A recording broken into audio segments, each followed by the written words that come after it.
video, I wanted to explain why I wanted to do Charlotte Mason for homeschooling. Originally, I was looking at kind of different philosophies, and I was thinking unschooling seemed to be pretty popular in some of the different kind of groups I'm in, and looked into that and decided, I don't know. But I did like a YouTube search and came across a video that said this person was quitting homeschooling to go do Charlotte Mason. And I went from there, was like, oh, Charlotte Mason, she kind of explained what she was doing, kind of went from there. And what I found most interesting about Charlotte Mason is her concept of using living books to teach. And one of my favorite things to do when I was teaching was to read books to kids. Loved reading books and then getting to maybe do a activity that goes along with it. I didn't get to do that a whole lot when I was teaching special ed, but occasionally I did, and just reading out loud was so much fun. And even as a kid growing up, reading was my favorite thing to do. I mean, I was always the kid that kind of did what I was supposed to, but if I could get away with just, like, I would finish my work just so I could get to read. And when I saw Charlotte Mason's big on these things called living books, which was like more like high quality literature for kids, and not just kind of what she uses this word called twaddle, which I love that word, twaddle. And that would be kind of like those, you know, those awful books that you see at the store, and they're like these Dora Explorer and Disney Princess and Paw Patrol books. I hate reading those books. So the girls have, my kids have some, but I'm like, I hate it. I hate reading those to them. So what she does with her books is you use your books as a way to teach. So if the kids are learning about ancient Egypt, they're going to read a fictional story about a boy growing up in Egypt that's going to incorporate things about Egypt. And from there on, the kids will, that's how they're going to learn kind of the information is more in a way, because kids respond a little bit better to stories than they do sometimes nonfiction text. There's just kind of what they're more into, because it's imagination. And I was the same way as a kid. I didn't like nonfiction until I was probably about 21 years old and started reading nonfiction most often. And as a kid, I loved Little House on the Prairie and would just like imagine how much fun that would be to live that way. I think that's why we probably wanted a homestead, because I was obsessed with Little House on the Prairie. And I would always, I wanted to play Little House on the Prairie, but that was something I played mostly by myself. I'm pretty sure Little House on the Prairie, and the reason why I'm so into this homesteading thing, because it just sounds like kind of fun way to live life. To continue with Charlotte Mason, sorry for that sidetrack, is how she also would incorporate doing really short lessons that were like anywhere from 15 to 20 minutes for the younger age group. And it made a lot of sense, because you think about how long a kid can sustain their attention.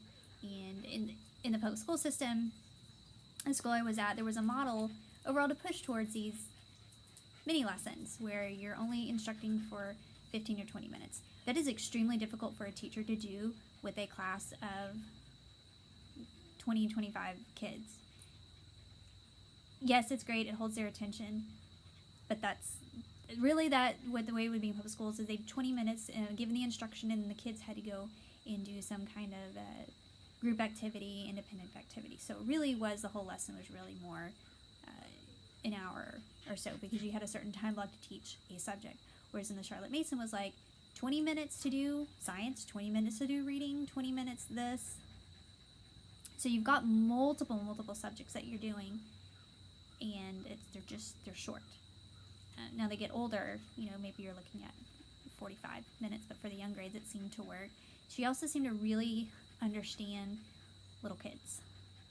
I think a lot more than our legislators making all this stuff up for public schools. It's just how their little minds work, how they just want to be kind of free and kind of learn at their own pace and explore and all that. And she also was a Christian. She was an Anglican. And so I found very drawn to her belief that the Holy Spirit is the ultimate teacher. And we do know that the Bible teaches that in the book of Proverbs, the fear of the Lord is the beginning of all knowledge. So I like that she took that so much. She would incorporate so much scripture into her belief, and also about how when the Bible talks about how if we are to offend the children, put a millstone around their neck and throw us in the river kind of thing. And so she's very much about how we shouldn't offend them. And that includes in the way we're educating, that we're not offending them the way we're educating them. Making sure that they're, if you're making your if kids are crying a lot or they're not wanting to learn at a certain point, not all the time, but if that's happening a lot of time, then we're offending our children. So we need to kind of take their education carefully, seriously. And she, just everything about her, she also included a lot of how to, things about discipline and what's called habit training. So kind of that, she's a lot of just parenting. And since she's all about a philosophy, it's not a curriculum, even though there's kind of curriculums you can buy that go along with it. It's a philosophy, it's a method. So I've read her first book and on the second book so far. And I really like the way because her stuff is designed can be for a home education with maybe a governess coming in or the mother doing it, but it can also be for a teacher in a school system. The schools were a little different in the late 1800s, early 1900s that she taught school. And she did have, they were more private schools. I mean, there were really small local schools in each community that was easy for teachers, they could adapt to that philosophy. She was big into nature, and I really liked that, and I knew that wanted to be a part of the way I taught my children was we're going to do things outside and learn about nature that you cannot get in the classroom. The only thing you're going to get in the classroom is here's some pictures, here's some text, a textbook, let me show you this cute little video. They need to be outside to actually experience nature. I think education is like, it's most of it's learning through experience. Yeah, you can read and you can listen and learn a lot of things because that's how I learned, but you need to experience it as well. And nature's just one of those things that's part of God's creation. And how much kids these days, yeah, they can tell you that's a tree and a flower, but how many kids know what kind of tree that is? What little I do know is because my grandma grew up on a farm and she knew a lot of stuff, so I could pick up some of that. But I still go to her and be like, "Hey, Grandma, what kind of bird is that?"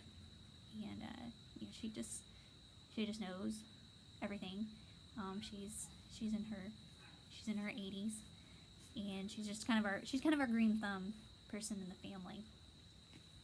And also with Charlotte Mason, I liked how the way she wanted to do her history is to use kind of whatever time period you're starting on, you kind of start at the beginning and you go all year, and you're just spending, maybe that 20 minutes a day talking about just Egypt, and it's progressing through time, and maybe you're incorporating whatever part of the Bible. So maybe you're talking about Egypt, you're going to start talking about in Genesis and Exodus and Leviticus that are going to correlate with that same time period. And it's cool is that it can be through all grades. So you can be teaching the same subject in history to a first grader, a fifth grader, and a 12th grader all at the same time. And so you can really and you can kind of, what you do is you can differentiate your instruction. So maybe you're reading a book to your younger grades about, we'll just say Egypt, and then your older kids, they're reading a different book, but still on the same subject. But you're still then can teach some of the same content at the same time, which is what I did a lot when I was teaching resource, was small group. And I sometimes had kids with different levels, but they were all in the same grade. And I had to one kid was doing this, one kid was doing this. Of course, I was just teaching just reading or math, so it might have looked a little different. One thing you don't have in the public schools is you don't have really good history in the lower grades. This social studies is kind of a lot about being a good citizen, learning about government, And don't get me started on what we teach kids about government in schools. And teaching kids about community helpers, and these things are fine, but you don't need to teach these kids. They can pick this up. I mean, you can tell them that, yeah, fireman's someone that's in the community that helps people and things like that. Like, you don't need to spend weeks teaching kids in 2nd grade about community helpers and the government and voting and things like that. There's nothing wrong with it, but kids just aren't going to get it. The kids don't get history. My husband's an 8th grade U.S. history teacher, and he would talk about all the time, like, why don't these kids know all this stuff? And I was like, honey, they didn't have any history, until 5th grade. And that's 1 year of it, and then because it's not a tested subject, it gets pushed to the side. And I want to make sure that my kids' subjects are not just pushed to the side. They are getting everything that they need to know. And then when that whole year is over teaching Egyptian history, we move on to something the next year, it's going to cycle back again, so that they're going to kind of maybe like, oh yeah, I kind of remember that book, I remember reading about this, we're going to do it again later. And I think what's really cool in those younger grades is being big on that literature, is that they're going to go, like I was talking about with Little House on the Prairie, they can go take whatever they were reading and then they can go pretend play that. And then think about how they're kind of incorporating what they learned to do. I mean, my next door neighbors growing up, I read the book Boxcar Children, and so we played Boxcar Children all the time. I mean, we made up our own stories, and we just kind of had the characters, and we were just basically organs. And then we played Oregon Trail, because I don't know if I read the book Oregon Trail or if I was just obsessed with the game, but we played Oregon Trail all the time. And I think I had enough knowledge of some of the historical stuff, but that was always so much fun as a kid.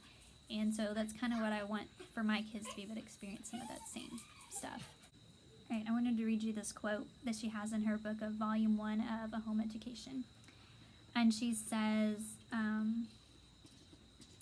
we were all meant to be naturalists, each in his degree, and it is inexcusable to live in a world so full of the marvels of plant and animal life and to care for none of these things. She seems to be so full of wisdom, and I think we take for granted that people from over 100 years ago, that their knowledge of education needs to be kind of put to the side. Reading her books and things about kids, like, kids haven't really changed all that much. Education has changed a lot, but her philosophy would work for so many children. Would really benefit from this philosophy if teachers were able to take it in the classroom and had that freedom. I think you could see an improvement in kids' education. Overall, those are kind of just my reasons to want to incorporate this philosophy. I think it fits a lot with my faith, with how I just wanted to educate my children, and I'm still learning a lot about how she taught, learning from other people, so I'm very much a amateur at her philosophy, but I like it so far. Thanks, and subscribe to my channel.